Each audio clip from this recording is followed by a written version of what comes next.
Ini yang kemarin ya, jelas ini ada kelihatan? Terlihat Pak. Terlihat Pak. Terlihat Pak. Ini kita bicara tentang ini ya, kompatibilitas. Kompatibilitas itu tentang kompatibel antara atau kesesuaian. Maksudnya kesesuaian di sini ini ya. Jadi kalau suatu sistem dalam lingkungan, dalam hal ini lingkungan di mana di sana itu ada medan listrik, medan magnet ya, ada radiasi elektromagnetik, apakah dia itu bisa berfungsi dengan baik atau tidak ya, kompatibilitas ini. Jadi seperti kalau kita itu punya card ya, card untuk di komputer, apakah kompatibel atau tidak dengan si komputernya, yaitu apakah dia itu bisa menyesuaikan diri ya, menyesuaikan si cardnya tersebut dengan si komputernya atau tidak ya. Mungkin masuk ya, tapi pas dijalankan tidak berfungsi dengan baik. Yang disebut compatibility di sini itu yang maksudnya ya. Jadi apakah sistem tersebut ya atau rangkaian ya bisa berfungsi dengan baik nggak pada kondisi di mana di sana itu ada medan listrik, medan magnet ya, dan bermacam-macam, tanpa menyebabkan si rangkaian elektronik tersebut fungsinya menurun ya. Apalagi fungsi menurun itu maksudnya bisa berfungsi dengan baik ya, dan tidak kurang apapun misalnya, seperti yang didesainnya gitu ya. Itu electromagnetic compatibility maksudnya. Jadi kalau kalian misalnya punya suatu rangkaian ya, terus dijalankan, mungkin di lab mungkin bisa jalan ya, karena misalnya itu medan magnet, medan listriknya atau fluktuasi listriknya ya, medan magnet listriknya itu relatif kecil gitu ya. Tapi kalau misalnya di industri ya, di mana dayanya besar-besar ya, kalau daya besar itu identiknya kan di sana itu kalau nggak tegangan yang besar, arusnya yang besar, atau gelombang radio sinyal radio frekuensinya gitu ya, elektromagnetiknya ya, yang cukup besar, atau radiasinya bisa macam-macam, tapi utamanya itu ya sinyal elektrik ya, yang berasal dari sinyal elektrik, kan bisa berasal dari medan magnet atau medan elektromagnetik. Dimana kalau di industri itu kan biasanya pemakaian daya itu besar-besar ya. Misalnya contohnya kayak eskalator misalnya, atau lift kan itu daya cukup besar ya. Jarang yang lift dayanya cuma 100 watt, ada pernah dengar? Lift untuk mengangkut ke gedung dari gedung 1 ke gedung 10 misalnya. Ada liftnya misalnya. Itu kan listriknya besar-besar ya, untuk motornya. Itu jarang yang menggunakan listrik yang motor yang menggunakan cuma 1 HP misalnya, 1 PK. Ini bisa beberapa PK untuk bisa menarik sampai ke atas gitu. Daya besar kan di sana, terus kalau daya besar berarti di sana ada arus besar, berarti ada medan magnet yang besar. Itu pengaruhnya ke rangkaian, bagaimana apakah si rangkaian masih bisa berfungsi dengan baik atau tidak. Jadi yang disebut electromagnetic compatibility itu atau EMC itu membahas tentang bagaimana si rangkaian tersebut bisa menyesuaikan diri dengan lingkungannya yang dari lingkungannya ya, di mana di sana tuh ada medan listrik dan medan magnet. Ini berikutnya ada definisi yang perlu dijelaskan.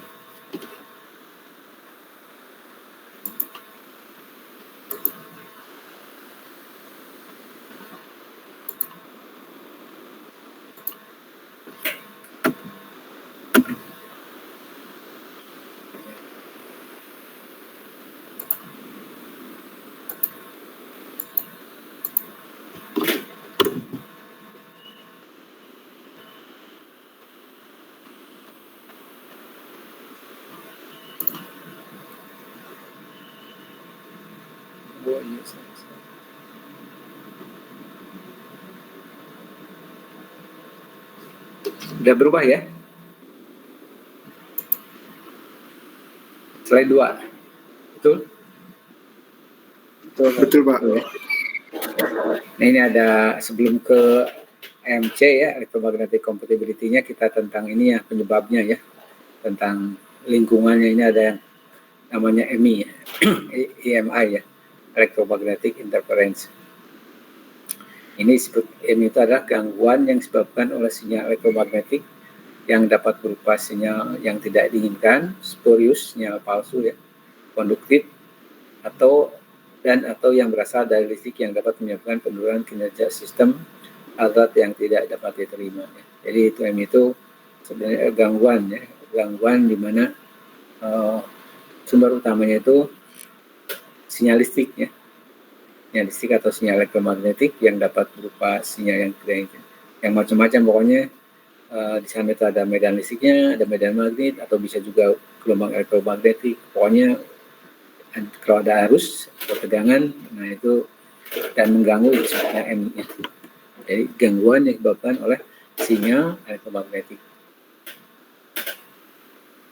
Ini jelas ya, gangguan disebabkan oleh sinyal elektromagnetik.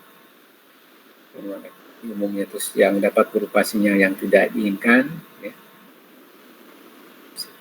Terus spurious itu sinyal palsu, jadi sinyal tapi nggak ada misalnya ada sinyal sinus misalnya, sinyal radiofrekuensi atau gelombang elektromagnetik misalnya radio, tapi nggak ada ininya, nggak ada informasinya gitu. Atau konduktif ya, sinyal elektromagnetik konduktif berarti sinyal yang menjalar di kabel-kabel misalnya, itu konduktif. Dan atau yang berasal dari listrik yang dapat menyebabkan penurunan kinerja sistem, atau bisa juga misalnya dari misalnya seperti kayak petir misalnya, terjadi discharge ya antara awan dan bumi, ada discharge itu jadi ada pelepasan muatan antara awan dan bumi, mengalir arus dari awan ke bumi cukup besar. Nah, itu bisa menyebabkan gangguan juga ya. Itu termasuk EMI ya, electromagnetic interference. Jadi kan kalau ada arus yang berubah terhadap waktu, terus ada di sana ada L, kan ada tegangan yang dibangkitkan oleh adanya induksi L itu sama dengan PL sama dengan minus L DI per DT. Jadi kalau ada di sana ada petir ya, menyambar, terus ini ada sana dikit sekitar itu ada L, ya, L itu berarti bisa saja berupa apa aja yang bisa kalau kita buatkan ekivalennya, di sana ada L-nya, misalnya di sana ada tiang listrik misalnya, atau pohon ya. L DI per DT ya, terus ada DI per DT-nya, ada perubahan transient ya, harusnya dari arus tertentu ke tertentu, maka di sana akan timbul tegangan. Sini berikutnya MC-nya ya, electromagnetic compatibility. Ini kemampuan sistem, subsistem, rangkaian dan komponen berfungsi atau komponen ya mungkin, atau komponen berfungsi berdasarkan rancangan tanpa malfunction, tidak berfungsi maksudnya ya, atau penurunan kinerja yang tidak dapat diterima dalam lingkungan operasi yang dikehendaki yang disebabkan oleh EMI-nya. Jadi EMC itu ini ya, jadi kemampuan suatu sistem atau rangkaian atau apa ya, berfungsi ya berdasarkan rancangan untuk kondisi lingkungan tertentu ya, di mana lingkungan tersebut ada EMI-nya ya, ada gangguan listriknya. Ini jelas ya. Ini ada ini lagi, ada definisi yang lain ya, gitu. Definisi yang lain yang lebih jelas sebenarnya.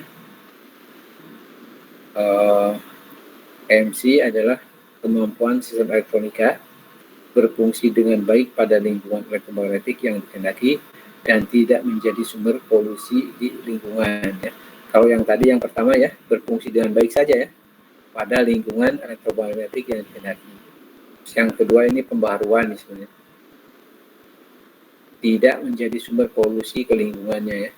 Jadi selain kalau kita punya rangkaian, selain rangkaian kita itu bisa berfungsi pada kondisi MI tertentu ya, juga tidak menyebabkan polusi ke lingkungan sekitarnya. Jadi kalau seperti kita desain MOS misalnya, MOS kita bisa berfungsi dengan baik di laptop, ya terhubung ke laptop atau komputer. Tapi rangkaian kita itu, MOS kita itu menyebabkan rangkaian yang lain terganggu. Itu artinya rangkaian kita itu tidak kompatibel ya, dengan lingkungan dia dipasangkan. Jadi berfungsi, tapi dia menyebabkan masalah ke lingkungannya. Itu tidak kompatibel. Jadi harus dua-duanya ya, dia berfungsi dengan baik. Jadi pengaruh dari luar tidak menyebabkan dia tidak berfungsi, dan dia tidak menyebabkan gangguan ke rangkaian di sekitarnya atau sistem di sekitarnya. Ini sustainability ini ada hubungannya dengan EMC ya.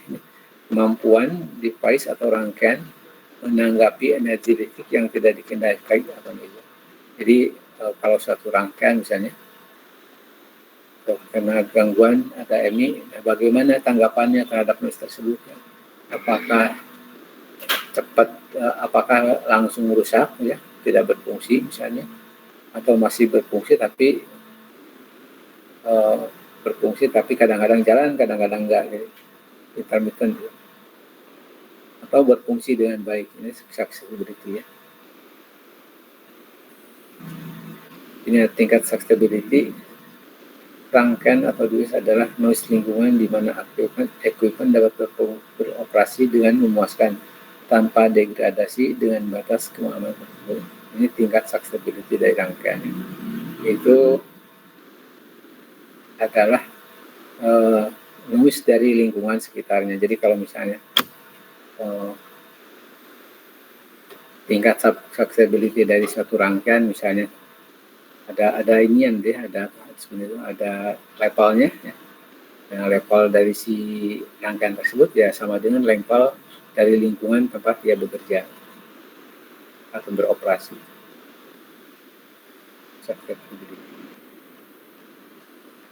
Jadi kalau misalnya ini sustainability-nya hanya untuk levelnya untuk level di lab misalnya, itu untuk level tugas akhir. Nah, ini hanya bisa level slide, tapi begitu. Dan kalau kita bawa ke industri misalnya ya, ke lingkungan itu industri, dan mungkin saja si rangkaiannya sistemnya tidak bisa berfungsi karena level noise yang ada di industri itu biasanya lebih tinggi. Nah, itu hubungannya dengan sustainability ya. Bagaimana si rangkaian menanggapi noise di sekitarnya, apakah dia masih bisa berfungsi atau tidak.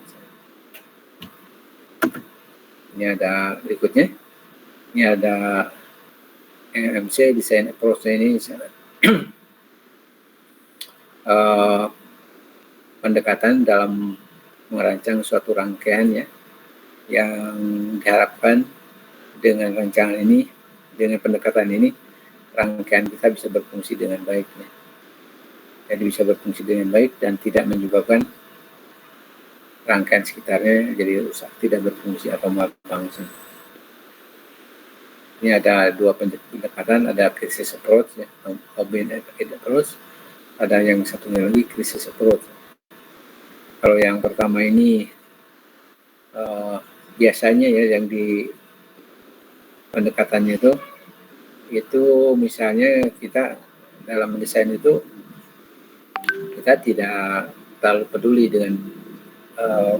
dengan lingkungannya gitu ya, penting rangkaiannya jalan aja. Tapi begitu nanti pas dicoba ternyata ada yang tidak berfungsi dengan baik, baru ditulkan. Dan ini biasanya terjadi pada saat perancangan dilakukan oleh orang-orang baru misalnya waktu tugas akhir misalnya, kan kita nggak terlalu banyak mikir bagaimana kalau misalnya ada gangguan dari luar, bagaimana nggak mikir ke sana gitu. Yang penting ya, karena memang baru pertama ngedesain ya, desain terus dicoba di simulasi, berhasil simulasi terus direalisasikan. Terus dicoba di lab misalnya, prototipe-nya ternyata jalan. Terus pas dibawa ke tempat lain yang misalnya MI-nya ya cukup levelnya cukup besar, ternyata tidak berfungsi dengan baik. Nah, baru setelah ketahuan atau setelah tahu bahwa di sana ada masalah, baru diperbaiki. Mereka namanya krisis approach ya. Jadi pendekatan krisis approach itu kalau kita baru untuk Rocky mungkin ya, jadi yang baru pertama ngerancang misalnya, belum tahu apa-apa ya, atau masih pengalamannya masih belum tinggi misalnya. Nah, itu biasanya kalau ada masalah baru diperbaiki. Ya mungkin kayak ini tapi pendekatannya lain ya, kayak orang-orang bengkel mungkin ya, yang suka, jadi karena dia tahu persis tapi beda ya, tapi mungkin mikirnya sama seperti ini. Jadi kalau tidak ada kerusakan nggak perlu diperbaiki, jadi akan diperbaiki kalau akan diperbaiki atau diservis ya, kalau umumnya kalau ada kerusakan. Walaupun misalnya kita punya kendaraan atau motor misalnya, motor itu udah tidak layak gitu. Tapi kalau masih jalan nggak diapa-apain, dipakai aja terus. Tapi baru kalau ada terjadi kerusakan, tidak bisa maju atau tidak bisa berfungsi, baru diperbaiki. Nah, itu seperti krisis approach, tapi itunya lain gitu ya. Tapi yang ini lain ya. Sebentar ya.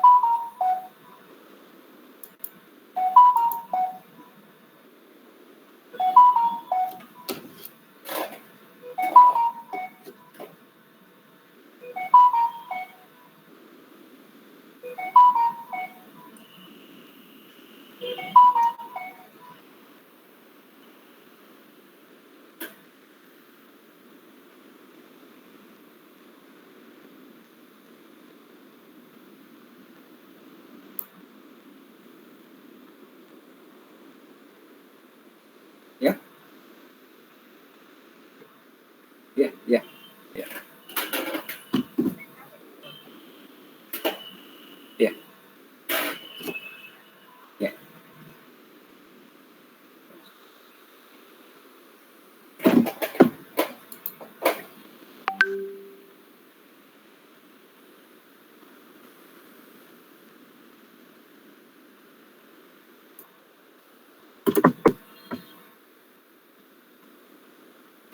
Ada pertanyaan?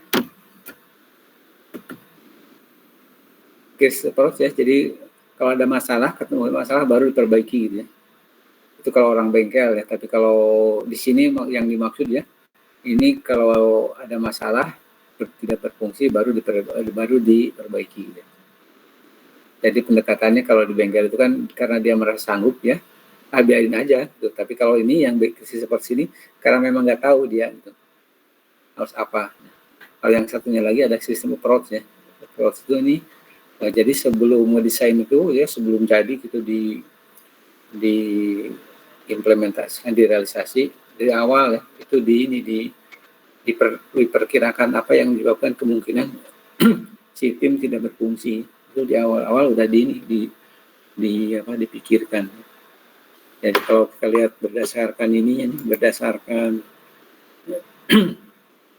kurvanya seperti ini ya. Ini ada kurva, ini cara pendekatan dalam desain ya, dalam desain seperti ini, rata-rata seperti ini. Ini ada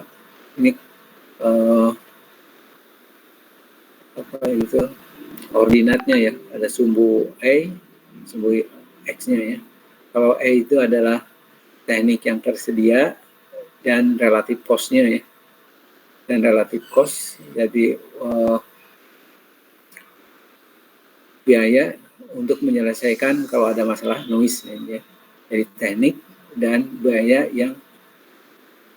yang harus dikeluarkan untuk mengatasi masalah noise ini ya. Sementara ini yang X-nya adalah waktunya. Ini kalau kita lihat ini yang namanya desain itu ada 3 tahapan. Ada tahapan desain, testing, ada produksi. Nah ini ada kurvanya, ada teknik yang tersedia, yang satunya lagi cost-nya. Jadi cost dan teknik fungsi dari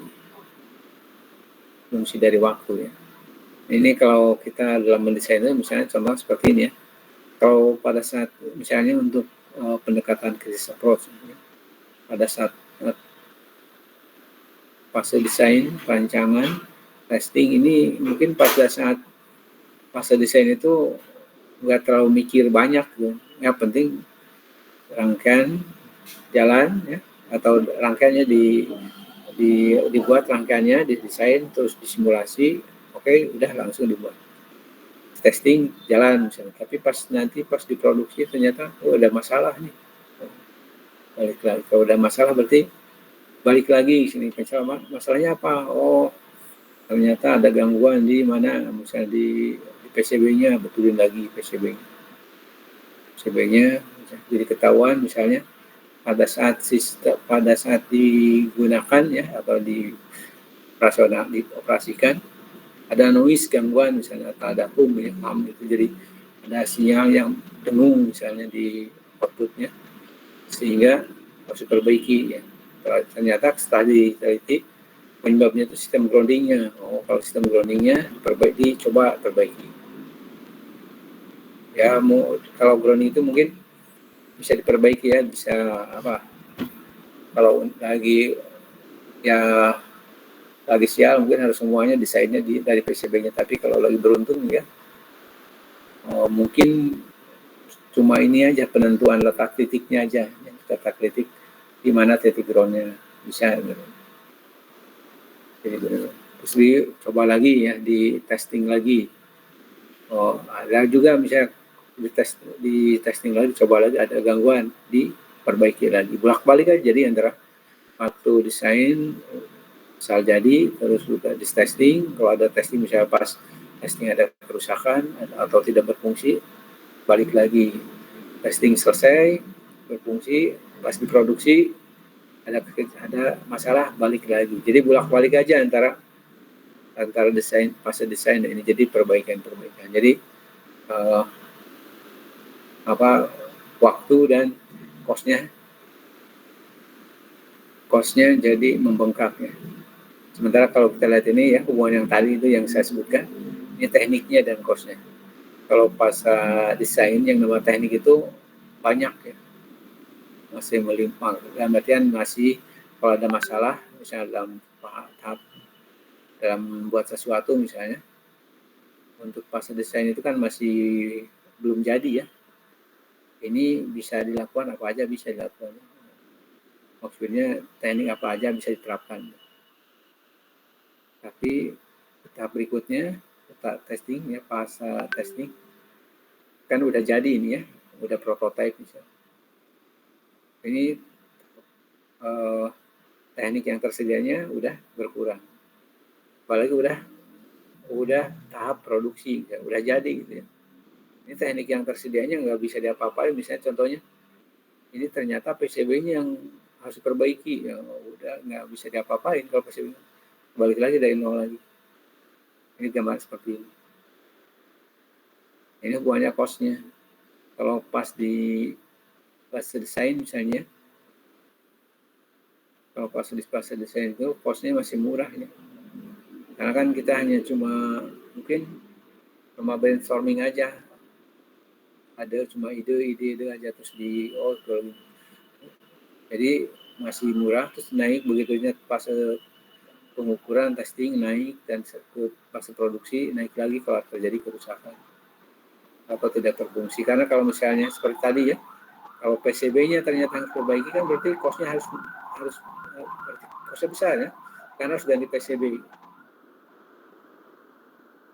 Nah, yang namanya krisis support itu nggak mikirin ini, tapi kalau yang sistem approach itu ngikutin semua ini. Jadi dari mulai tahap fase desain, fase testing, sama fase produksi itu diperhatikan benar-benar. Masalah dari kita lagi membuat apa sekarang, misalnya membuat alarm aja ya, alarm di kendaraan. Ini kemungkinan yang menyebabkan rangkaian tidak berfungsi itu apa aja. Pilih semuanya kamu semua. Misalnya di sana itu di mobil itu ada yang namanya ada alternator ya, pembangkit tegangan ya, ada generatornya. Terus di sana ada sumber tegangan tinggi untuk pengapiannya. Terus di sini tuh ada AC. Jadi sumber-sumber yang jadi masalah, sumber EMI-nya ya, elektromagnetiknya dirilis. Sehingga dari sini kan kita bisa tahu ya. Jadi kalau membuat ini, teknik yang digunakan apa gitu. Apakah kita menggunakan IC yang khusus atau pakai discrete atau pakai IC yang komersial, tentukan di sini. Berikutnya kalau udah jadi itu sini fase desain, fase testing ya. Fase testing juga sama ya. Ini kalau pas pengujian misalnya ini kita dapatkan masalah, bolak lagi sini masih mending ya, masih banyak. Tapi kalau udah ke fase produksi ini teknik yang tersedia udah sedikit. Ada yang ditanyakan? Silakan ya. Jadi kalian juga sama ya, kalau misalnya tugas akhir misalnya, dipikirin dari awal dari sekarang. Makanya pas waktu proposal agak termasuk lama gitu ya. Kenapa harus banyak dibikin? Itu salah satunya termasuk ini ya, proposal itu kayak seperti mendesain untuk sistem ya, dengan kemungkinan itu kesalahannya kecil sekali ya, makanya selalu dipikirin sampai ke belum apa-apa udah ada spesifikasinya, spesifikasi sistem, ada pembatasan masalah ya. Ini salah satunya untuk ini, untuk memastikan bahwa sistem berfungsi dengan baik, dengan benar. Ada pertanyaan? Silahkan.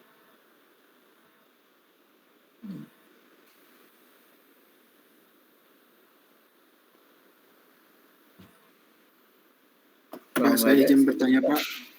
Ya, silakan. Seputar dari interferensi, Pak.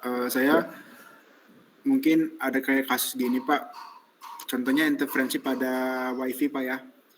Jadi kalau contohnya kita lagi melakukan project IoT, kan dengan device yang banyak, terus dia ditangani oleh misalnya oleh 1 atau 2 router access point. Saya mendapatkan ada beberapa device-nya itu dia itu nggak menangkap sinyal wifi-nya Pak, padahal itu sudah di dekat access point-nya gitu Pak. Nah itu kalau saya kemarin itu ngetes Pak, kalau misalnya dia dipindahin peletakan akses point-nya, dia itu jadi bisa menangani semua device-nya. Nah jadi pertanyaannya Pak, untuk menangani interferensi seperti itu, apakah kita dari perubahan device aja atau dari perubahan peletakan access point seperti itu, Pak? Terima kasih, Pak. Kalau seperti itu ya, kita harus ini dulu ya. Jadi kan kalau kita ingin mengetahui atau ingin menyelesaikan suatu masalah, kita harus tahu ininya, ya. Harus tahu masalahnya gitu ya. Yang menyebabkan dia itu tidak bisa berfungsi atau tidak berfungsi dengan baik itu kenapa? Ya. Oh, misalnya masalah jarak, misalnya kalau lihat masalah jarak mungkin padahal udah deket ya. Iya benar Pak. Udah masalah jarak ya, masalah jarak itu udah benar ya. Misalnya jarak udah seberapa jauh ya, itu paling sekitar itu juga ya, ordernya meteran. Tapi kenapa gitu, hanya pada posisi tertentu saja yang yang baik gitu ya, seperti itu mungkin ya. Iya benar Pak. Ya. Nah itu mungkin dari sana kita jadi tahu, oh ini mungkin berarti hubungannya itu bukan soal jaraknya saja gitu, tapi hubungannya dengan arahnya gitu. Nah, jadi arah dari sini, jadi sumbernya mana ya, penerimanya mana, jadi sumber pengirimnya ya, transmitternya mana, terus penerimanya mana. Dari sana itu bisa kita tahu, oh ini berarti ada masalah dengan direksi arah ya, pengarahan dari sini. Apakah di sana itu antenanya, nanti dilihat antenanya itu apakah antenanya direksional atau omnidireksional kan. Antenanya itu seperti kalau yang ada omni itu berarti segala arah, kalau bidireksional ya, atau unidireksional itu hanya ini ada searah atau dua arah aja. Ya, dari sana bisa ketahuan gitu, apakah yang jawaban itu karena antenanya atau di sekitarnya gitu, lingkungannya itu apa, apakah ada silnya gitu. Coba aja dicek itunya di antenanya, sekitar antena di sebelah mana ditaruhnya gitu. Apa ada silnya? Nggak, silnya itu jadi kayak ada logam sekitarnya yang menyebabkan dia tuh hanya menerima dari depan aja, di belakang nggak bisa. Kebayang ya? Iya Pak, kebayang Pak. Jadi waktu kita akan menyelesaikan masalah MC ini, noise ya misalnya, ini biasanya ada ini nih, nanti mungkin ada ya loncat sedikit ya, biar mudah-mudahan jadi lebih menarik. Nah ini kita mengenal noise pad ya, noise pad. Ada ya noise pad ya. Bagaimana ini udah berubah ya? Ini sudah Pak, sudah. Dan noise pad ya. Noise pad ini tentang bagaimana si noise ya dari sumber nyampe ke reseptor penerima ya. Nah ini kalau kita lihat dengan masalah tadi yang WiFi tadi ya, ini ada si WiFi itu berarti ini ada penerima, ada sumber WiFi-nya, terus reseptor ada penerimanya. Nah kalau di sini noise pad ini ya kalau di hubungan dengan WiFi hampir sama juga ya sebenarnya. Terus ini ada kuping channelnya, jadi dari noise, sumber noise ke reseptor penerima itu harus ada ada medianya. Jadi kalau misalnya media itu bagaimana si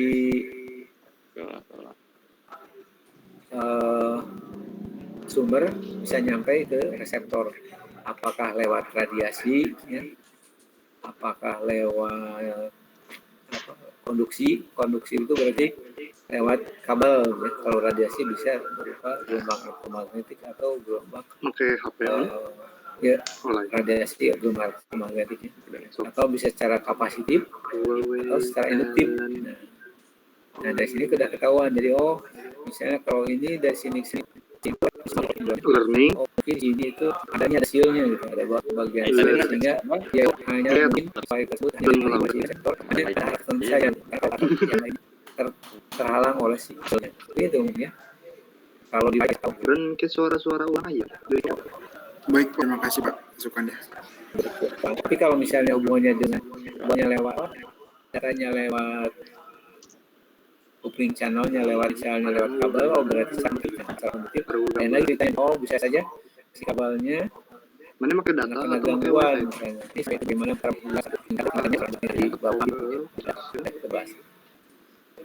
Nah, ini hanya ini aja. Jadi kalau kita mengetahui masalah di ini kalau bisa tahu dulu sumber apa, penerima apa, ada sektornya, terus penyawanan robotik. Dari sini ini masing-masing blok ini kalau misalnya nulis itu di login ke tempat itu kalau ini ada contohnya dari pesan laptop yang menggunakan gambar itu kan nggak bisa diapain kalau si pemasaran paling ya kita jauh atau teknik-teknik lain yang memungkinkan kita kan nanti jawabannya menurunkan kemana ya? gangguannya ya. Misalnya contohnya ya, ini lewat kupingnya apa? Kirim aja tahu password dulu aja. buktinya lewat gelombang elektromagnetik atau bukan. Dalam mock exam iya mah. Ya kita pakai seal misalnya, pakai tanggal parlay seperti itu ya. Atau kalau misalnya lewat konduktif ya berarti lewat kabel. Nah lewat kabelnya itu misalnya dicoba diputus.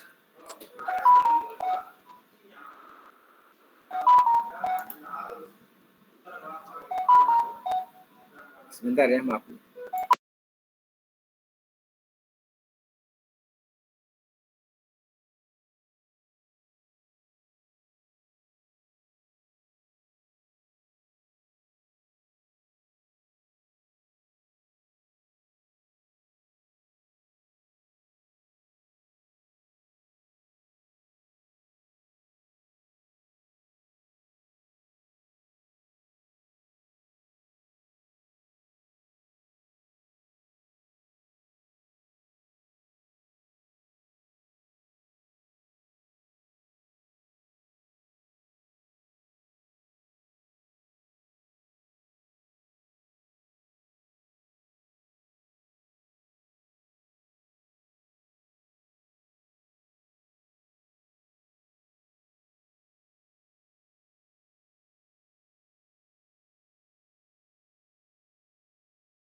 Maaf ya, ada gangguan teknik.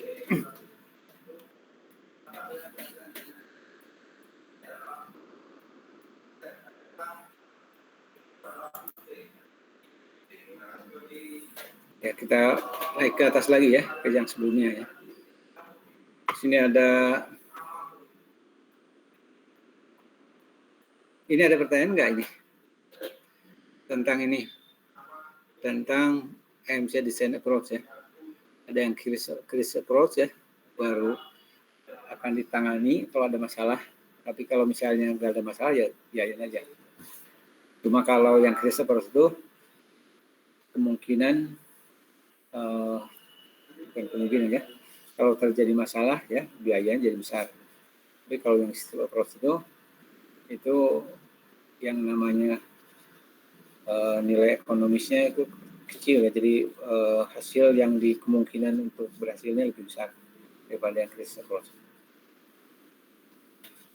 Nah, ini dan makanya ini bukan pendekatan desain MC aja ya, di hampir semuanya mungkin ya. Dalam desain itu harus biasanya seperti ini ya. Cuma ini masalahnya adalah pendekatannya dalam artian teknik yang digunakan adalah teknik yang biasa digunakan kalau terjadi gangguan yang disebabkan itu bagaimana penanganannya. Di sini ada regulasi FCC. Nah ini hubungannya dengan tadi ya, karena sekarang ini yang namanya alat elektronik itu banyak ya, banyak sekali jenisnya, maka harus ada regulasi yang mengatur ya, regulasi atau ada yang mengatur bagaimana penggunaan sinyal listrik tersebut ya. Apakah salurannya, apakah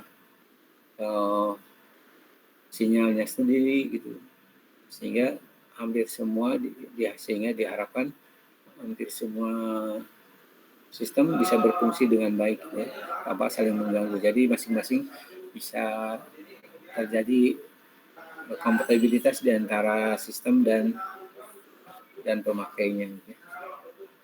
Ini kalau kita lihat ini ada FCC regulasi yang fungsinya itu mengatur penggunaan komunikasi radio dan kabel. Ini seperti ini. Ini ada 3 bagian SFC ini yang dibutuhkan untuk penerapan pada peralatan elektronik tanpa lisensi. Karena ada juga yang peralatan elektronik perlu lisensi. Ini ada FCC 415 misalnya untuk radio frequency device, 418 untuk industrial, scientific dan medical equipment. Sini ada FCC 468 peralatan yang berhubung ke jaringan. Nah ini jadi kalau suatu saat kalian akan mendesain sesuatu ya ini harus hafal ya. Apalagi kalau dijual gitu. Dijual. Mau tidak mau harus mempelajari ini regulasi ini. FCC 415. 18 dan 68. Ini misalnya untuk FCC 15 untuk apa ya? Mereka standar teknik dan keperluan operasional untuk radio frequency device. Ya. Sini sebutkan radio frequency device adalah setiap alat di mana waktu beroperasi secara sengaja atau tidak sengaja dapat memancarkan energi frekuensi radio dengan cara radiasi pada range ini ya, disebut dengan radio frekuensi. Jadi harus mengerti tentang definisinya ya, disebut radio frekuensi itu apa itu. Setiap sinyal yang mempunyai frekuensi ya dari range 10 kilo sampai 3 giga.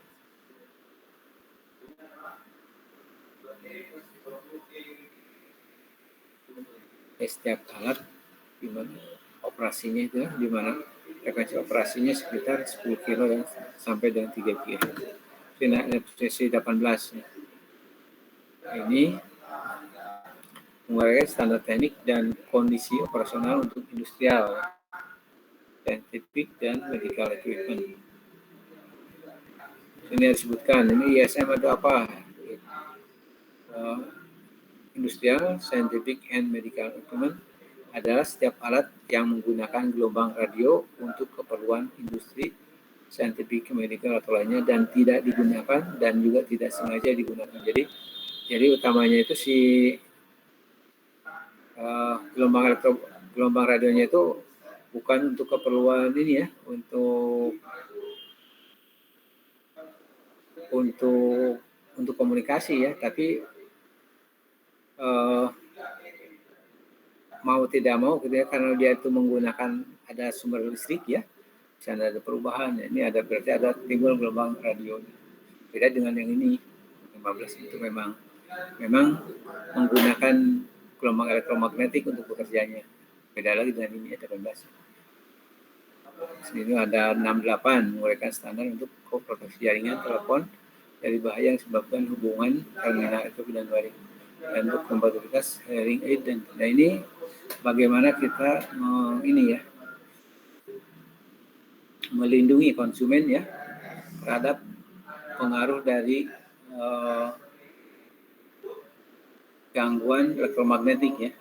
Misalnya contohnya ini untuk hearing aid dan telepon untuk memastikan orang dengan hearing aid dapat diakses yang layak ke jaringan teleponnya. Ini sampai seperti segini ya gitu ya. Jadi kalau orang yang pakai hearing aid, kalau misalnya menggunakan jaringan fasilitas telepon ya, itu tidak terganggu.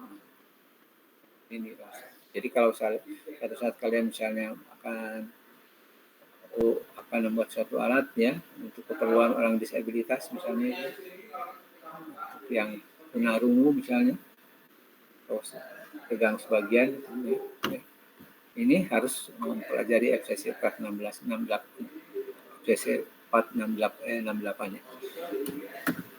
Ini ada FCC yang tadi 415 terus subpart C-nya. Ini kondisi khususnya ini ada subpart itu kan ada bagian-bagian. Diterapkan hampir semua digital elektroniknya. Membatasi emisi radiasi maksimum yang diperbolehkan pada range dari 30 sampai 1000 MHz dan emisi konduksi maksimal yang diperbolehkan pada AC, powerline, dan lain. Jadi ada dua ya. Jadi kalau secara radiasi dari 30 sampai 1000 MHz, tapi kalau konduksi dari 50 kHz sampai 30. Jadi kalau konduksi itu lewat jaringan listrik ya. Nah, ini kenapanya ya, ini yang tadi saya sebutkan ya. Kenapa diperlukan regulasi FCC? Nah, ini karena sekarang itu yang namanya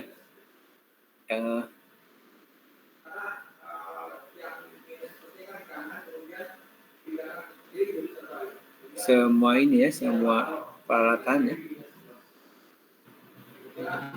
ini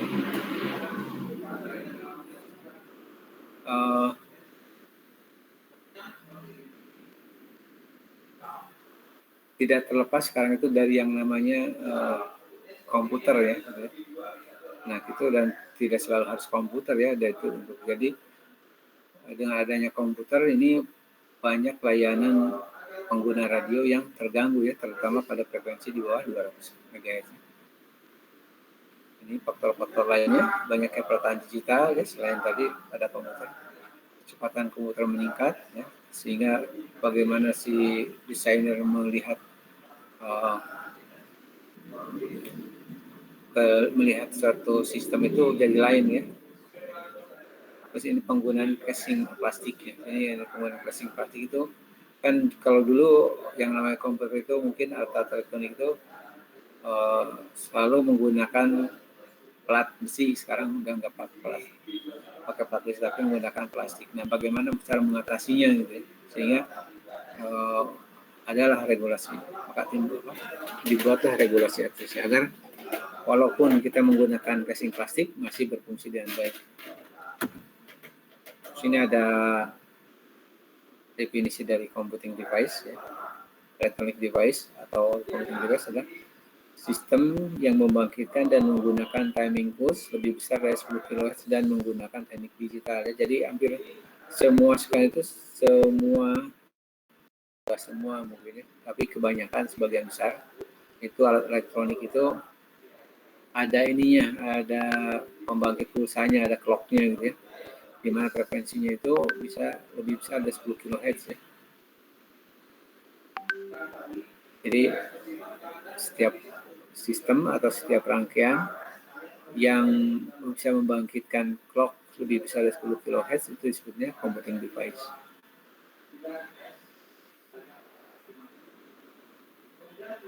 seperti Arduino itu jelas ya. Terus MOS juga sama ya, termasuk computing device. Karena di dalamnya ada oscillatornya gitu ya.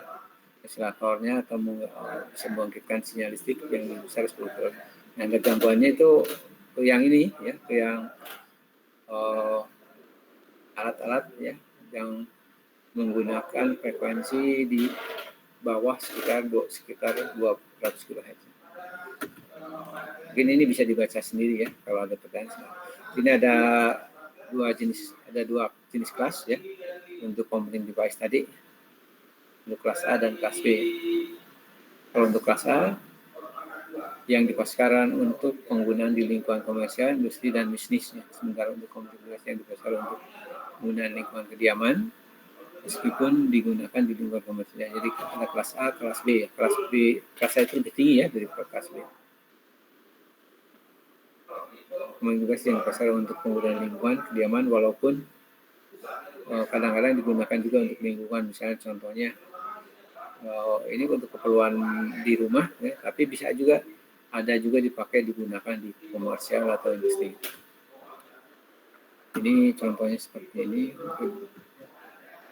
Nah ini cara pengujiannya ya, pengujian dari apakah suatu alat kita itu bisa memenuhi regulasi FCC tadi atau tidak ya. Ini contohnya seperti ini ya. Ini ada alat kita, ya, alat kita. Ini dilihat dari segi radiasinya alat kita ya. Terus ini ada EMI receiver. Ya. EMI receiver itu seperti radio, tapi digunakan untuk menangkap sinyal-sinyal yang diperbolehkan ya, misalnya ini suatu alat misalnya hanya diperbolehkan beroperasi di frekuensi berapa tadi sampai 30 kilo ya, 30 mega ya sampai 1000 mega ya. Nah ini di sini digambarkan, ini ada equipment under test ya, ditaruh di atas turntable, terus diputar. Terus ini ada antenanya. Nanti kalau misalnya pas dia dilakukan pengujian menghasilkan noise tertentu dan noise dengan level tertentu, maka ini dianggap tidak memenuhi syarat. Dan ini harus mengikuti ini ya. Ini ada ground plan-nya. Ini ada grounding-nya misalnya, terbuat dari plat besi misalnya. Ukurannya jelas, ini ada 2 meter kali 2 meter. 6 meter ke 9 meter, maaf. 6 meter ke 9 meter. Sini ada antenanya jenisnya seperti ini.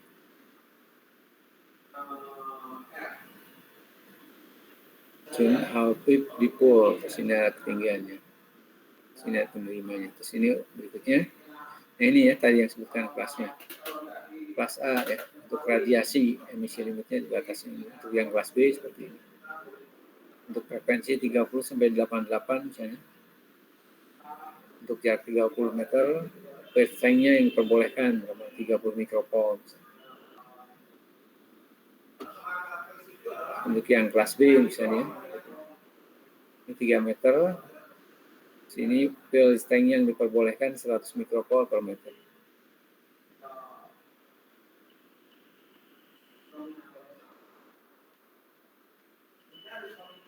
Berikutnya, ini ada kelasnya ya, kelas A lebih tinggi dari kelas B.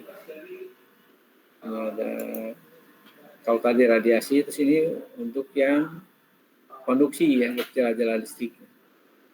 Frekuensi 450 sampai 1600 ya. kilohertz kelas B. Berikutnya ini untuk ujinya ya, untuk pengujiannya seperti ini. Ini equipment under test. Ini equipment under testnya. Terus ini ada LISN-nya ini seperti filter ya, yang digunakan untuk untuk menyadap atau men-tapping ya sinyal yang berasal dari ini. Jadi ini sebenarnya ini nggak dipancarkan ya, noise-nya itu menjalar lewat jala-jala listrik. Jadi ini equipment under testnya, jadi peralatan yang lagi ditesnya sini terhubung ke listrik, jalan listrik. Terus di sini lewat jalan listrik ini di tap ke ini ke alat receiver-nya. Ini ada terhubung ke drone. Nanti kelihatan sini. Jadi kalau misalnya kurang bagus sistemnya, ternyata ada noise conduction yang cukup besar, maka ini harus diperbaiki seperti itu. Kalau tadi yang radiasi, kalau ini yang konduksi. Ini ada juga ini ya, berapa level yang masih diperbolehkan ya.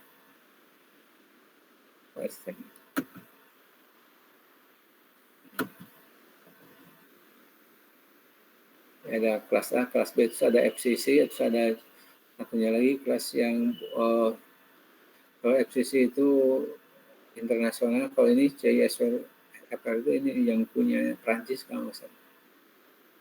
Dia punya sendiri ya, nggak mau ngikutin FCC.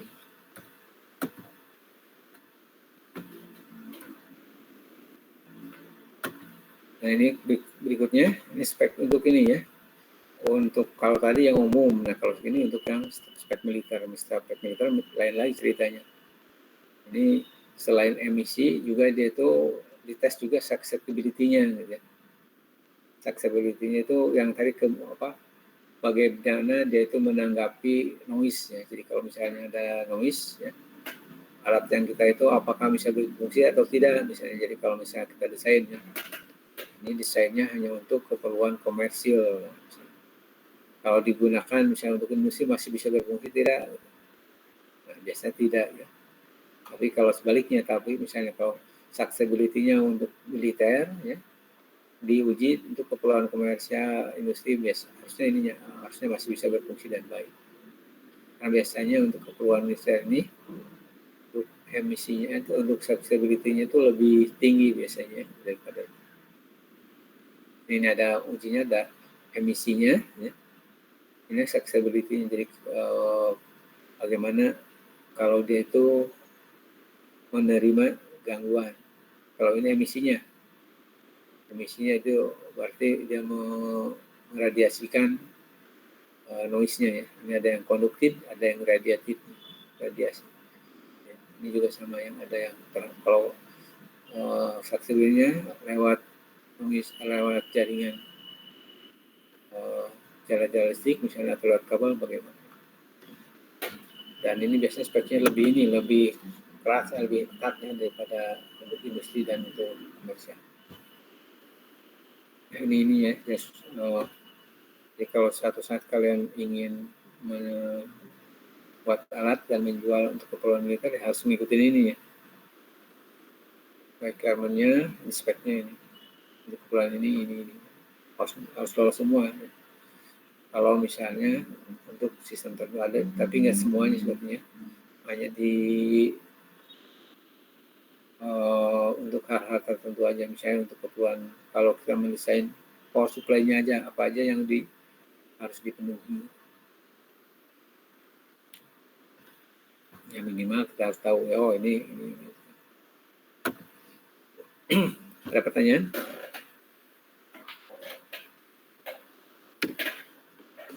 Izin bertanya, Pak.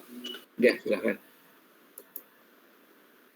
Mungkin mengenai tadi untuk EMC dan pengaturan regulasi untuk membuat alat ya Pak. Kalau di Indonesia sendiri gitu Pak, kalau misalkan kita ingin membuat alat dan dikomersilkan, itu kan harus lolos sertifikasi EMC ya Pak. Kira-kira pengurusannya itu bisa kemana ya Pak? Soalnya tadi kan peralatannya diperlukan khusus ya Pak, tidak bisa mengetes sendiri begitu Pak. Ya betul. Kalau tapi kalau ini ya, kalau yang seperti ini nih, kan ada dua untuk radiasi dan untuk konduksi ya. Kalau biasanya kalau cukup besar misalnya perusahaannya atau kita pingin atau serius misalnya, ini yang seperti ini harus punya biasanya. Tapi mungkin ininya si alat yang digunakannya tidak terlalu kelas yang digunakannya. Kalau misalnya kayak alat ukur misalnya, ada alat ukur ada yang 5%, 10% mungkin nggak terlalu ketat. Jadi hanya untuk ini aja, untuk keperluan pengembangan gitu. Ngerti ya maksudnya? Jadi jangan sampai kita semuanya mengandalkan yang di luar. Biasa di Sukopindo biasanya, kalau dulu ya. Sukopindo itu ya untuk ngetes ini. Jadi punya sendiri ya untuk keperluan pengembangan. Nanti kalau misalnya udah untuk yang pengujian di rumah di pabrik sendiri misalnya, udah oke baru ke sana. Karena biasa mahal juga itunya sekali pengujiannya gitu.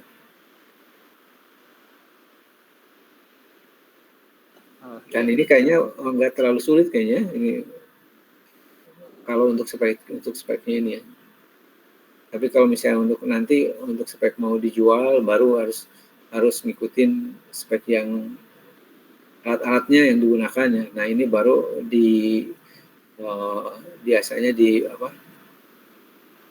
biasa khusus ya. Jadi misalnya kayak Sukopindo itu seperti itu. Kelas yang digunakan. Baik Pak, terima kasih Pak. Jadi ya seperti kita di lab aja ya. Ini kalau misalnya cuma kan kalau lab biasanya yang digunakan hanya alat ukur apometer, misalnya spektrometer. Nah ini sebenarnya sama juga dengan alat ukur yang ada di lab gitu ya. Cuma ini dikhususkan jadi seperti misalnya harus ada mejanya, misalnya meja yang terbuat dari besi misalnya ya, atau logam tertentu misalnya yang di-groundkan, ukurannya seperti ini. Karena nanti pengukurannya, spesifikasinya itu berdasarkan ini ya, SOP yang tertentu misalnya. Ini diukur dengan jadi udah tertentu gitu ya. Seperti ini. Jadi ukuran ground plane sebesar ini, terus ini antena dipolnya seperti ini gitu. Dan ini biasanya udah standar. Jadi biar orang yang akan melakukan uji coba misalnya di sini dan di luar negeri juga sama hasilnya. Itu Bun ya. Yang lain silakan ya kalau ada yang ditanya ya. Belum ke noise pad.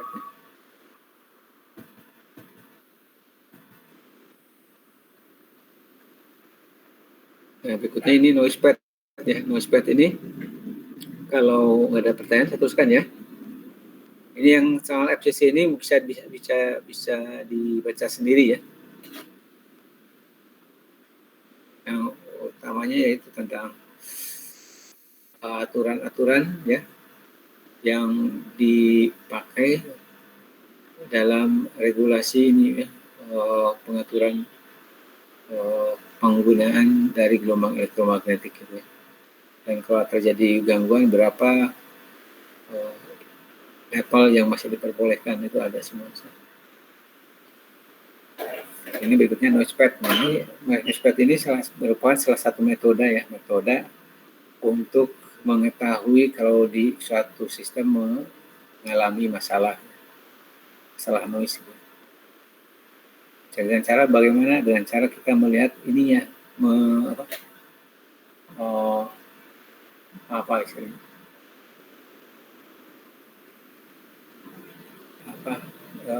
Merunut ya sumber noise-nya gitu ya. Jadi kalau ada suatu sistem kena noise ya, kita harus tahu dulu yang namanya noise yang namanya penyebab noise itu apa gitu. Jadi noise-nya jenisnya apa gitu. Sumbernya di mana, terus couplingnya lewat mana, terus penerimanya yang mana. Jadi misalnya contohnya kita punya radio misalnya ya, paling gampang punya radio terus kena gangguan yang berasal dari mesin jahit misalnya. Tahu mesin jahit ya? Mesin jahit terus ini ada biasanya suka ada yang sekarang itu ada motornya, motor penggeraknya gitu. Jadi ada motor listriknya. Jadi kalau yang namanya mesin itu ada motornya terus ada biasanya menggunakan motor bukan induksi, itu motor sinkron kalau nggak salah ya, sinkron. Jadi ada ada sikatnya gitu ya. Ada sikatnya. Jadi jenis beras, bukan beras, jenis beras ada sikatnya. Sikat yang digunakan untuk transfer daya untuk pemberian suplai dari jaringan listrik ke rotornya biasanya, melalui ada komutatornya biasanya. Nah, kalau misalnya sikatnya udah habis ya, tekanannya juga kurang, biasanya itu loncatan bunga api listriknya cukup besar ya, sehingga menyebabkan gangguan radio frekuensi. Kan kalau ada perubahan arus ya, terjadi ada transien gitu. Ada transien arus biasanya. Pada transien arus berarti ada DI per DT ya. Jadi kalau ada L-nya di suatu rangkaian, apapun rangkaiannya, kalau selalu ada L-nya. L selalu ada DI per DT, maka akan terjadi tegangan noise di sekitar rangkaian tersebut. Seperti itu. Jadi ini penyebabnya adalah si motornya, ya. Terus itu bagaimana menjalarnya? Menjalar dari sumber noise-nya, jadi mesin jahit, motornya, ya, mesin berupa motor listrik, menjalar lewat konduksi, kabel-kabel jalan listrik, PLN. Nah ini kopling channelnya, terus diterima oleh si radio. Nah, seperti itu. Bisa seperti itu. Terus bisa juga ini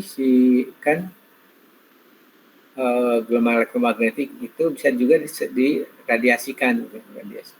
Nah, nanti ditentukan yang mana yang paling dominan. Paling gampang mungkin kalau misalnya kan ini biasanya kalau itu terjadi karena konduksi ya dalam satu sumber ya, jadinya motor untuk mesin jahit dan radio ya, kita dipisah sumbernya gitu ya. Jadi sumber tegangan untuk motor listrik dan sumber tegangan untuk radionya itu dipisah. Kalau asalnya sama dalam satu colokan misalnya, dipisah. Kalau misalnya berkurang, berarti itu lewat konduksi. Tapi kalau misalnya tetap ada, misalnya hanya berkurang sedikit, tapi misalnya, berarti satu lagi lewat gelombang elektromagnetik. Ya. Kalau gitu, bisa aja. Jadi solusinya itu bisa dibereskan di sumbernya. Ya. Kalau dibereskan sumbernya berarti sikatnya diganti ini karena yang baru. Sikatnya diganti atau menggunakan proteksi pakai L, misalnya pakai C kapasitor misalnya. Sini koplingnya kan tadi bisa radiasi lewat konduksi, dijauhkan ya antara mesin jahit dan penerima radio. Kalau di ini misalnya kalau solusinya ya untuk menyelesaikannya di radionya. Radionya bagaimana ya? Kalau radionya berarti radionya gunakan radio yang pakai baterai sendiri, jangan pakai jalan dari udah selesai. Jadi menurut seperti ini salah satu metode untuk menyelesaikan ya solusi untuk menyelesaikan masalah noise ya, dengan cara mengetahui dari mana si sumber noise tersebut berasal dan dari lewat kuping mana dan penerimanya apa dari masing-masing bagian tersebut, maka kita bisa menerapkan teknik yang bisa digunakan untuk mengatasi masalah. Bisa di sumbernya, bisa di coupling channelnya, bisa di penerima. Jelas?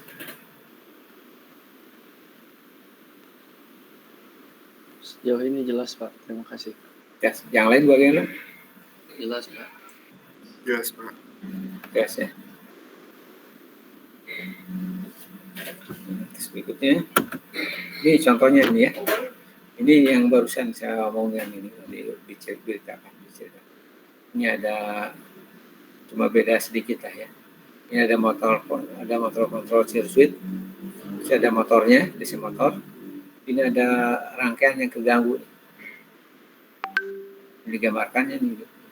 Jadi setiap motornya dijalankan ya dengan menggunakan rangkaian kontrol motor misalnya, maka akan mengalir arus noise current. Sebenarnya ini bukan noise current sebenarnya, ada arus yang mengalir, tapi dengan adanya arus mengalir ya, arus mengalir terus berarti di sana itu ada arus transiennya gitu, mengalir terus sini arus mengalir yang bisa saja misalnya bisa lewat sikatnya, ada transiennya itu bisa juga karena on off-nya, jadi ada pada saat on dan off itu ada transien, ada juga pada saat sikatnya. Jadi ini lewat konduksi ini,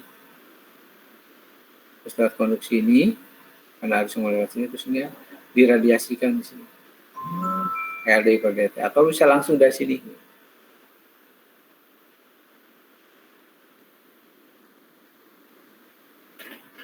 Nah, solusinya bagaimana ini? Mudah-mudahan ada di sini. Ada. Belum lagi ini mungkin pas nanti tentang grounding ya. Tapi ini salah satu contohnya ya. Salah satu contoh noise pad ya. Jadi sumbernya adalah si motor DC. Nah, untuk solusinya bagaimana? Solusinya diselesaikan di source-nya. Kalau saya selesaikan di source-nya, berarti cek ininya, sikatnya masih bagus nggak? Karena yang menyebabkan dia itu menghasilkan noise itu ya, selain arus yang mengalir, ada ininya nih, ada loncatan listrik ya, bunga listrik. Udah di sini.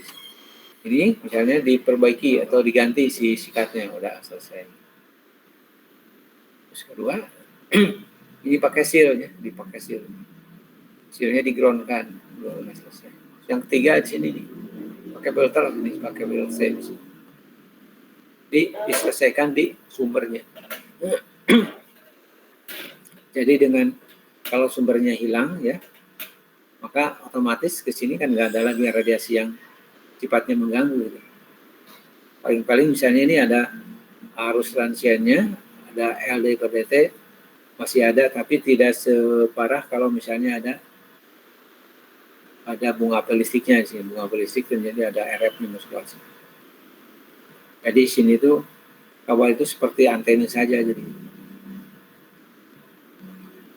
Berikutnya ini di coupling channelnya, ini kan medianya. Bagaimana kalau medianya ini saya ganti dengan pakai seal, saya seperti itu.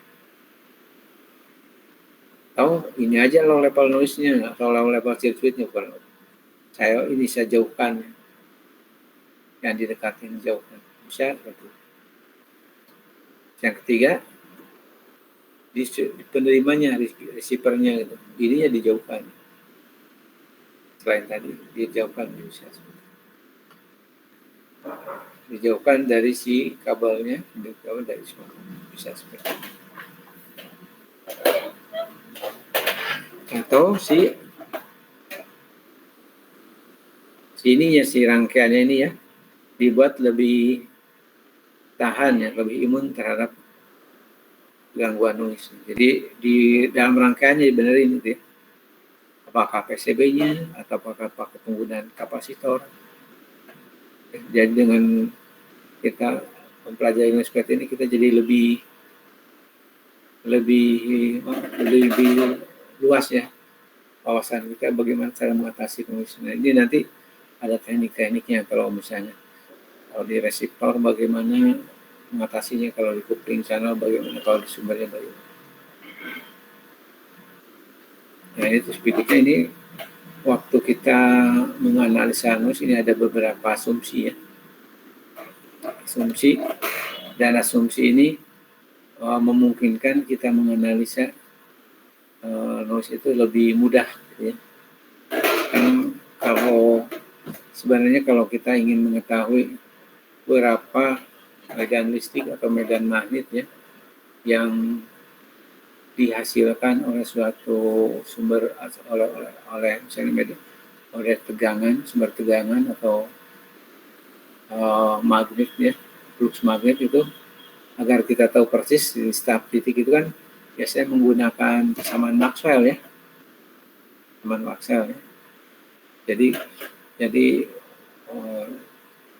kita harus dengan kata lain kita harus mengetahui setiap titik secara 3 dimensi gitu.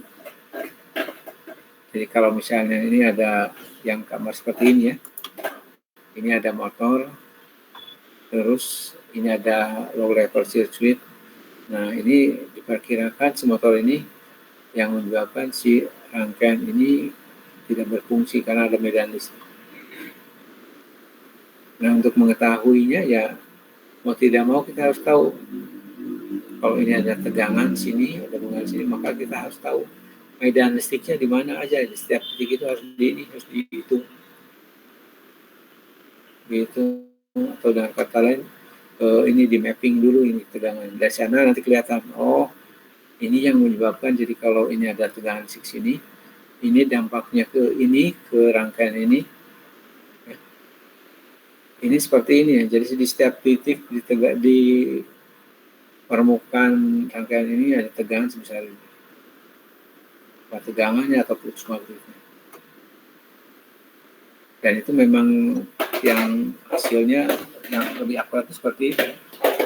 Tapi jadi ceritanya jadi panjang dan harus kita mempelajarinya ya minimal 2 dimensi gitu terhadap XY-nya. Jadi fungsi dari jarak, ada motor DC, sini ada rangkaian, bagaimana tegangan di tiap titiknya.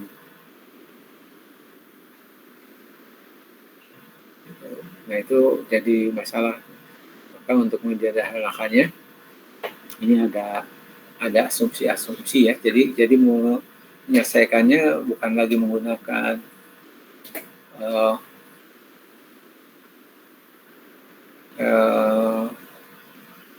persamaan Maxwell, tapi dengan menggunakan analisis rangkaian listrik ya, dengan asumsi seperti ini. Yang namanya medan listrik ini hanya terjadi di dalamnya saja ya, di antara dua misalnya.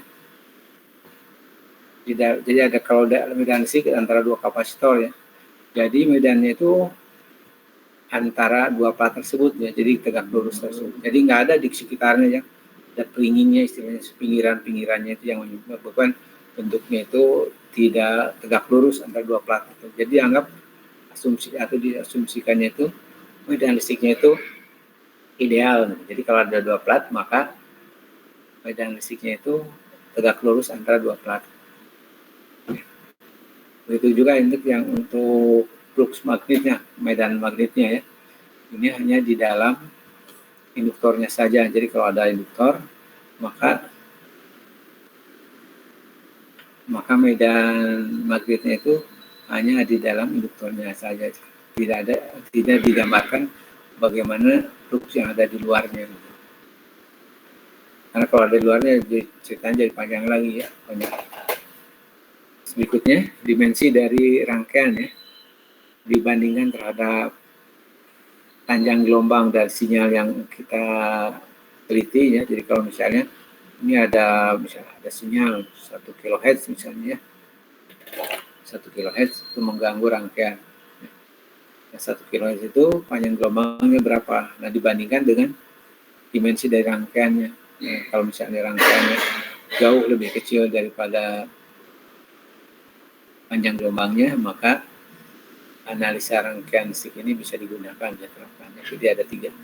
Pertama ada medan listrik hanya terjadi di antara dua plat yang saling tidak lurus. Terus berikutnya medan magnet hanya terjadi di dalam induktor saja. Terus dimensi dari rangkaian jauh lebih kecil ya. Jadi kecil dibandingkan panjang gelombangnya.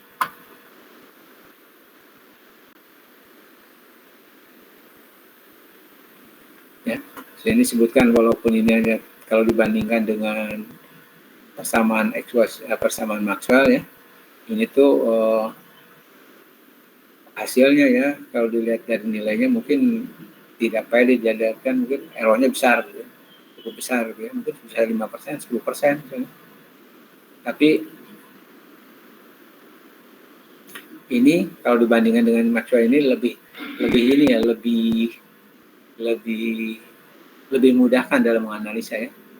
Ya kalau yang namanya si Maxwell itu kan rumit ya.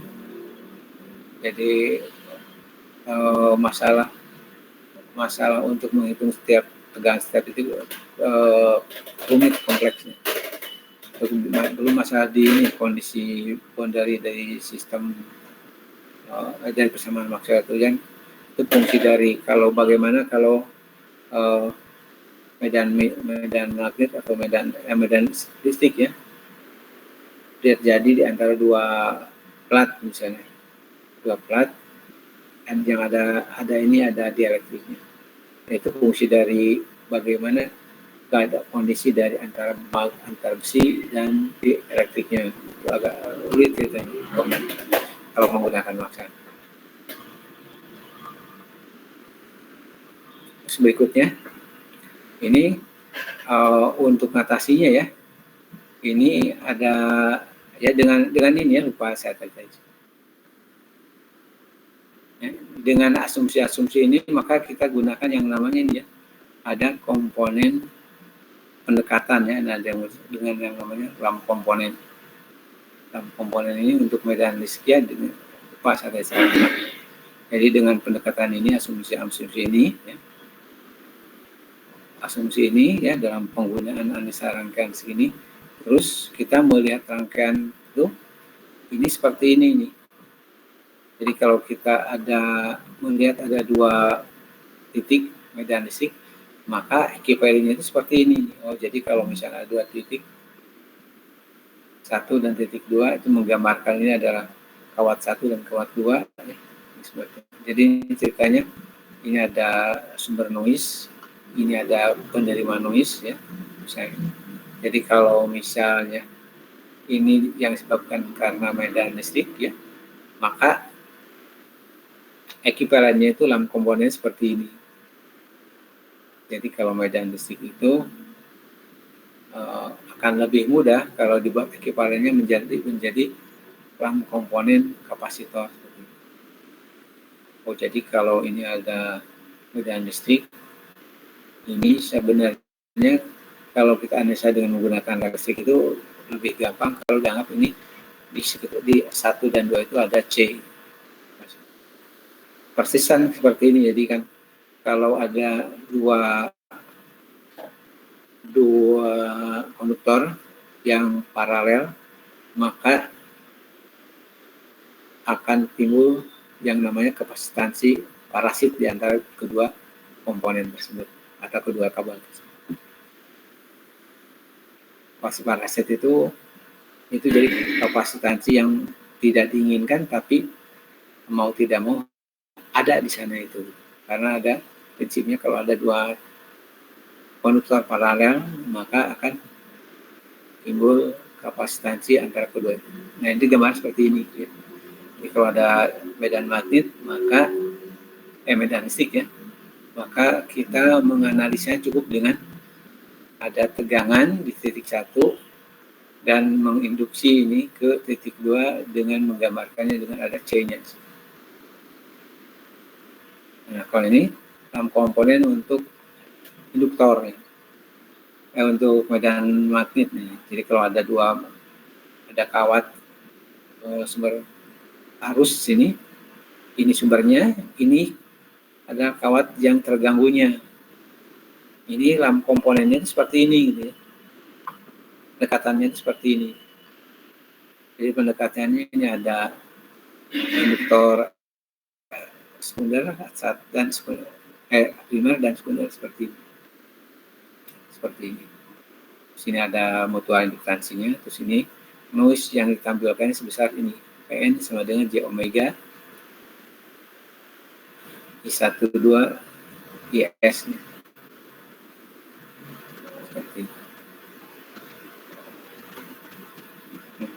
Jelas nggak maksudnya? Kalau nggak jelas tanya ya. Kalau mungkin saya terlalu cepat atau nggak jelas, tanya ininya, silakan ya.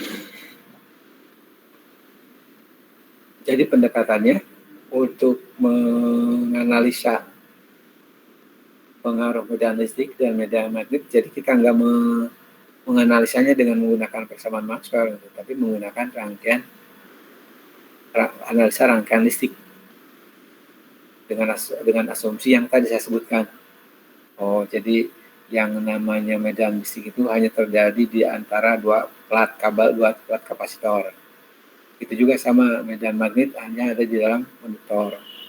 Dari dua dan dimensinya kecil dibanding panjang gelombangnya. Dengan asumsi ini maka kita, kalau kita melihat ada medan listrik dan medan magnet seperti ini jadinya. Oh, ini ada dua medan, ada dua kawat. Ini ada sumbernya, ini ada penerimanya ya. Jadi ada ini sumber, bisa noise atau bukan noise ya. Ini ada rangkaian dua, kabel dua misalnya. Maka kalau yang satu ini ada sumber tegangan, maka sumber tegangan tersebut akan mempengaruhi kawat dua dengan kita melihat bahwa oh, di antara 1 dan 2 itu ada kapasitor sebenarnya. Sehingga kita melihat tegangan di dua itu seperti ini aja, jadi ini pembagi tegangan. Jadi tegangannya di antara titik 2 itu sama dengan Z2 dibagi Z2 plus XC12 dikalikan tegangan sini. Didapatkan ini. Tapi kalau kita menghitungnya dengan menggunakan Maxwell, ini ceritanya lain lagi. Nah, ini jadi menggunakan persamaan 3 dimensi ini. Titik ini, jadi titik ini, pokoknya pendekatannya rumit. Kalau ini bisa langsung ya, bisa dihitung kalau titik ini. Kalau jelas seperti ini. Tapi kalau bentuknya tidak beraturan misalnya, ya mau tidak mau harus pendekatannya bukan seperti itu. Jadi harus pendekatannya mungkin pakai apa istilahnya? Pendekatannya itu lagi.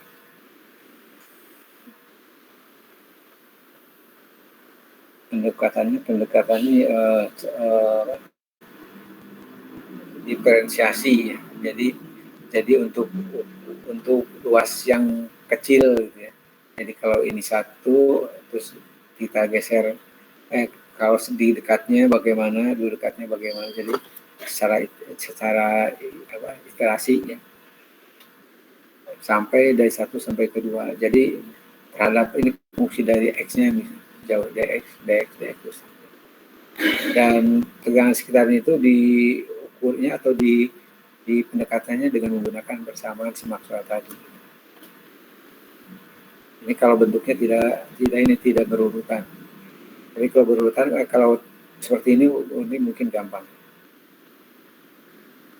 Tapi akan lebih gampang lagi kalau kita melihatnya.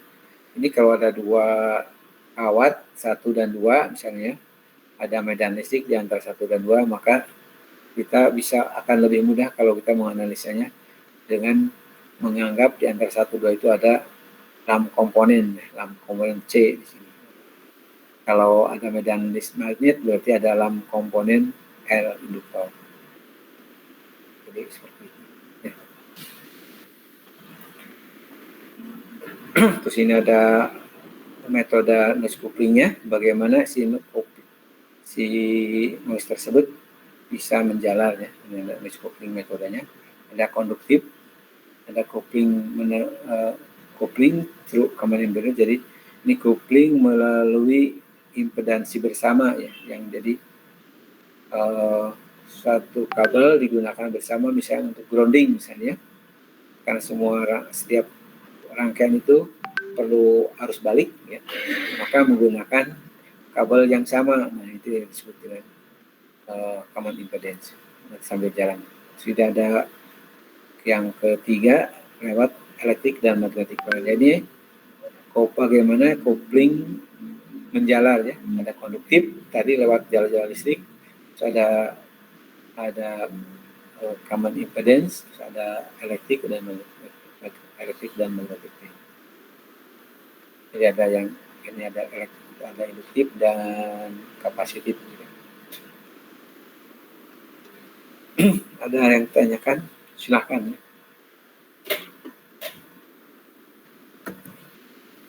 Nah, ini yang tadi yang sebutkan dengan ini ada rangkaian 1, rangkaian 2. Ya. Ini ada kawat groundnya ke sini. Untuk ke ground ini, ke titik groundnya ini menggunakan kabel yang sama. Ini yang disebut common ground.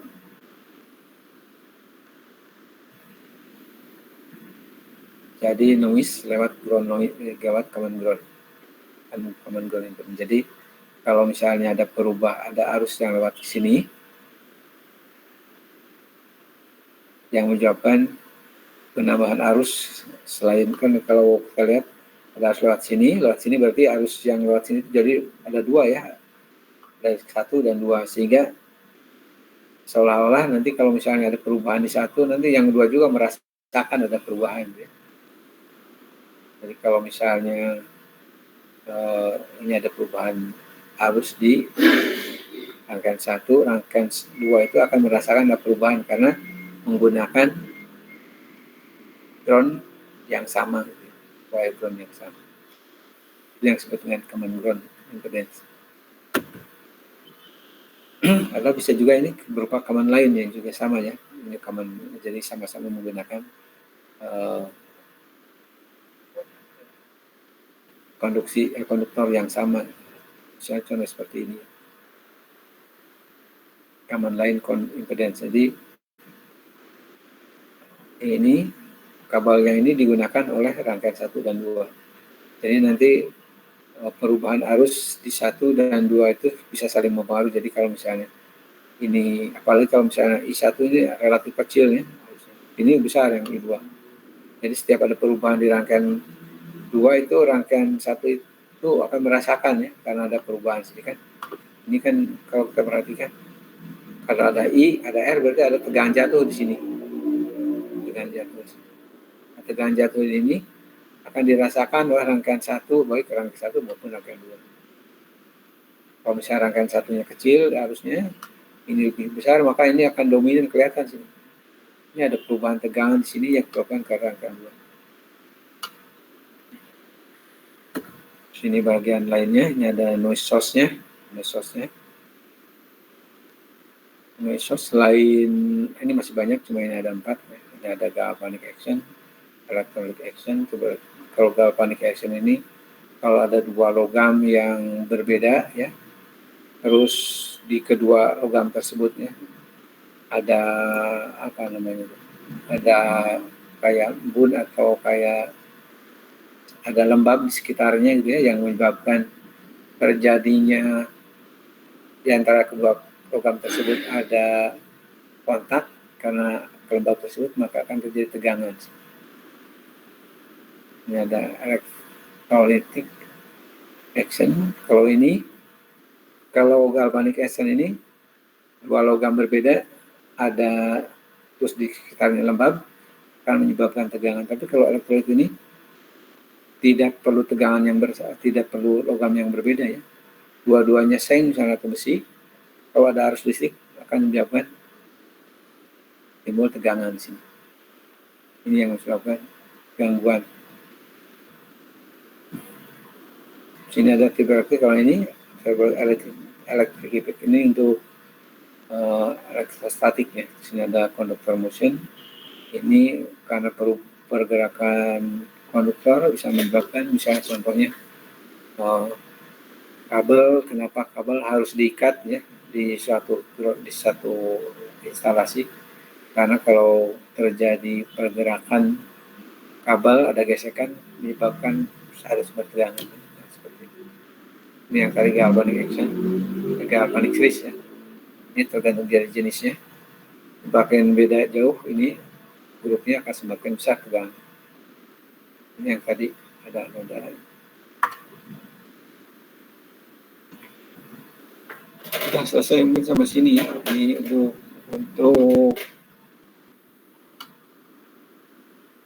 pembukaan. Terus ini ada metode-metode yang bisa digunakan untuk mengatasi noise. Shielding, grounding, balancing ini setiap noise, setiap masalah misalnya mungkin bisa satu atau mungkin semuanya diperlukan. Mungkin cukup dengan shielding aja, grounding aja bisa. Tapi kadang-kadang bisa juga mungkin harus 2 atau 3 metode baru noise bisa hilang, bisa seperti itu. Ini ada contoh soal.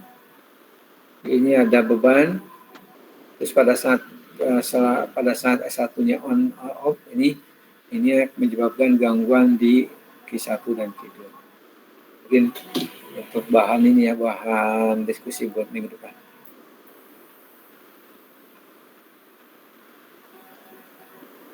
Ada pertanyaan? Kelamaan ya, kebanyakan.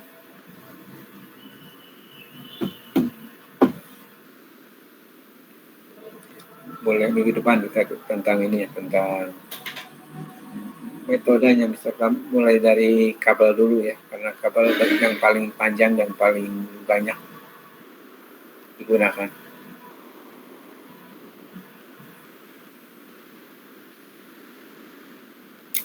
Kalau nggak ada sampai sini, kalau nggak ada pertanyaan sampai sini, jangan lupa absen. Baik, Pak. Kalau pertanyaan silakan ya. Baik, Pak.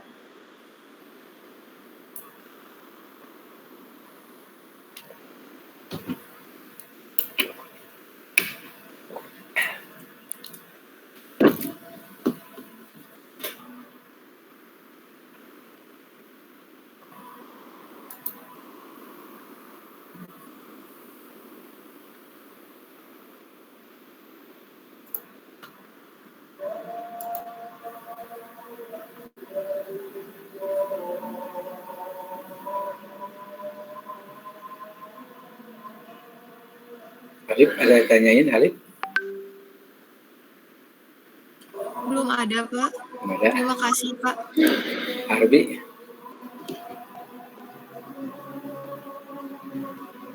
Sejauh ini cukup, Pak. Terima kasih. Pacar?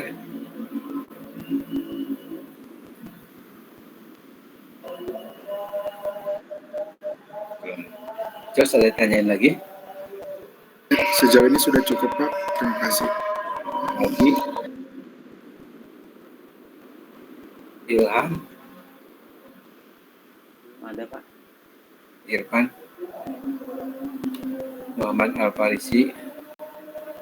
Sabil? Belum ada, Pak.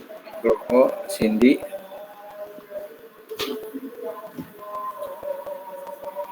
Ya, kalau nggak ada silakan ya. Kalau mau pulang, mau keluar silakan ya. Keluar silakan, mau nanya silakan. Di minggu depan mulai ada hitung-hitung ya, hitung-hitungan.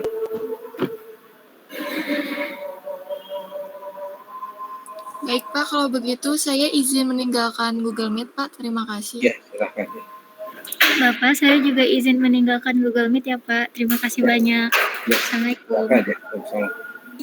Saya juga, Pak. Terima kasih, Pak. Terima kasih Ya. banyak. Ini meninggalkan Google Meet, Pak. Ya, Assalamualaikum. Terima kasih, Pak. ya.